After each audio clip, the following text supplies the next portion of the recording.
Assalamualaikum warahmatullahi wabarakatuh. Anak-anakku yang berbahagia, jumpa lagi dalam pembelajaran fikih yakni bab Ariyah dan Wadi'ah. Anak-anak, sebelum kita memulai, mari kita membacakan kalimat thayyibah. Bismillahirrahmanirrahim. Ariyah dan Wadi'ah. Peta konsep pada bab ini yang pertama, yakni Ariyah dan Wadi'ah merupakan muamalah di luar jual beli. Yang pertama, kita membahas Ariyah, yakni pengertian, dasar hukum Ariyah, rukun dan syarat Ariyah, macam-macam Ariyah, kemudian hak dan kewajiban mu'ir dan musta'ir, hikmah Ariyah. Pengertian Ariyah, yakni Ariyah berasal dari kata uro, yang artinya kosong. Dinamakan Ariyah karena kosongnya atau tidak ada ganti rugi. Sedangkan Ariyah menurut istilah adalah akad berupa pemberian manfaat suatu benda halal dari seseorang kepada orang lain tanpa ada imbalan, saya ulangi lagi, tanpa ada imbalan dengan tidak mengurangi atau merusak benda itu atau dalam artian menjaga keutuhan barang dan dikembalikan setelah diambil manfaatnya.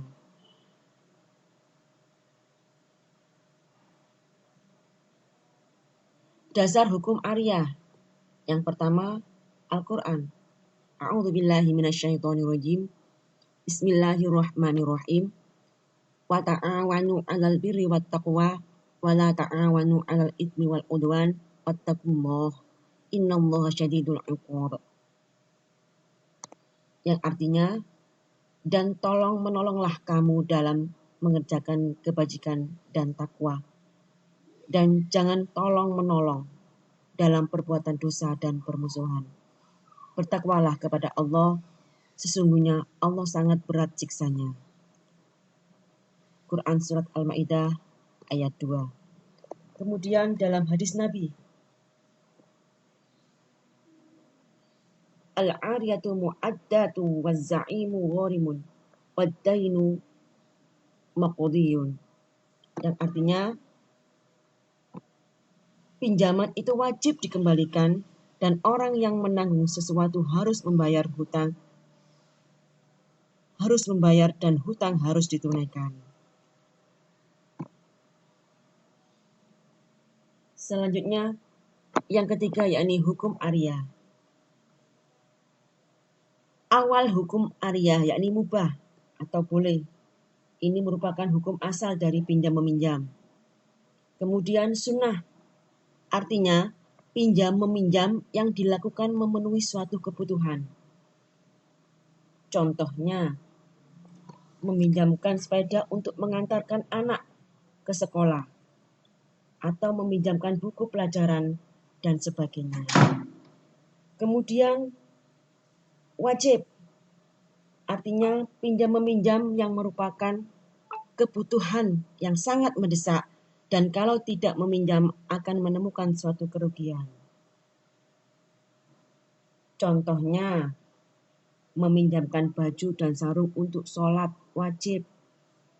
Apabila tidak dipinjami, maka orang tersebut tidak bisa sholat karena bajunya kena najis. Kemudian haram, artinya pinjam meminjam yang dipergunakan untuk kemaksiatan atau untuk berbuat jahat. Misalnya, meminjamkan pisau untuk mencuri, pinjam tempat atau rumah untuk berbuat maksiat atau hal-hal yang dilarang oleh agama.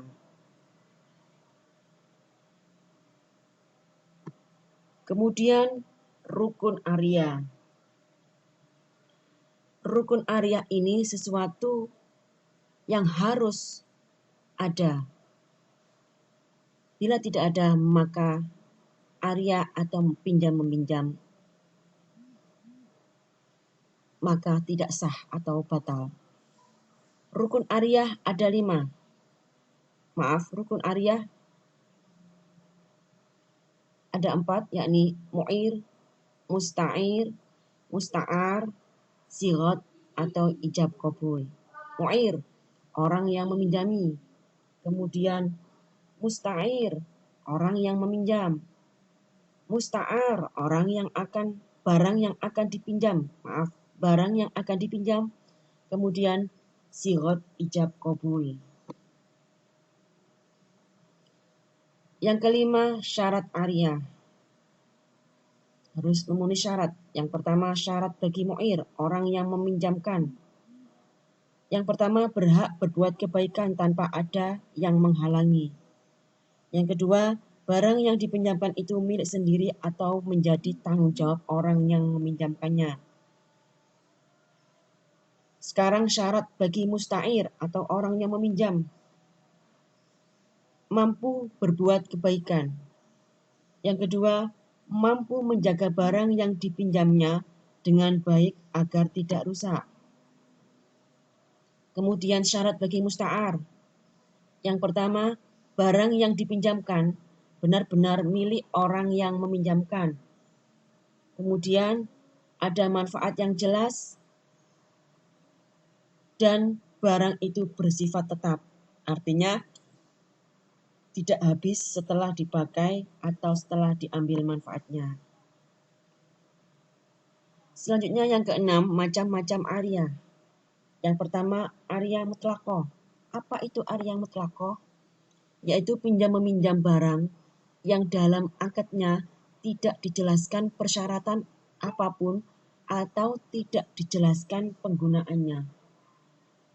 Misalnya, meminjam sepeda motor, di mana dalam akad tidak disebutkan hal-hal berkaitan dengan penggunaan sepeda motor tersebut. Meskipun demikian, penggunaan barang pinjaman harus disesuaikan dengan adat kebiasaan dan tidak boleh berlebihan. Yang kedua, ariyah muqayyadah, yaitu meminjamkan suatu barang yang dibatasi dari segi waktu dan kemanfaatnya.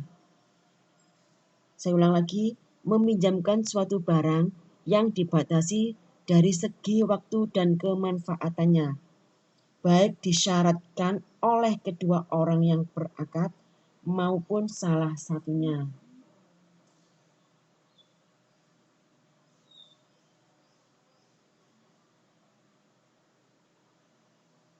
Oleh karena itu, peminjam harus menjaga barang dengan baik, merawat, dan mengembalikannya sesuai dengan perjanjian. Yang ketujuh, hal-hal yang harus diperhatikan dalam ariyah pinjam-meminjam.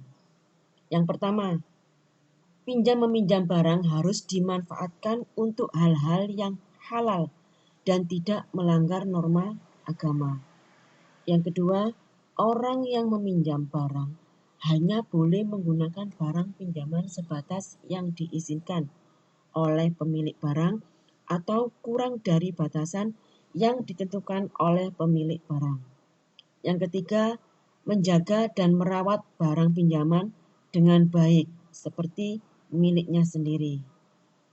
Yang keempat, jika dalam proses pengembalian barang itu memerlukan biaya, maka yang menanggung adalah pihak peminjam. Yang kelima, akad pinjam-meminjam boleh diputus dengan catatan tidak merugikan salah satu pihak. Kemudian, akad pinjam-meminjam dihukumi batal atau selesai jika salah seorang dari kedua belah pihak meninggal dunia atau karena gila. Kemudian, jika terjadi perselisihan antara pemberi pinjaman dan peminjam, misalnya pemberi pinjaman mengatakan bahwa barangnya belum dikembalikan, sedangkan peminjam mengatakan bahwa barangnya sudah dikembalikan, maka pengakuan yang diterima adalah pengakuan pemberi pinjaman yang dengan catatan dan disertai sumpah. Selanjutnya, peminjam wajib mengembalikan barang pinjaman jika waktunya telah berakhir dan tidak boleh memanfaatkannya lagi. Nah, anak-anak, itulah tadi penjelasan tentang Arya atau pinjam-meminjam. Selamat belajar. Saya akhiri. Assalamualaikum warahmatullahi wabarakatuh.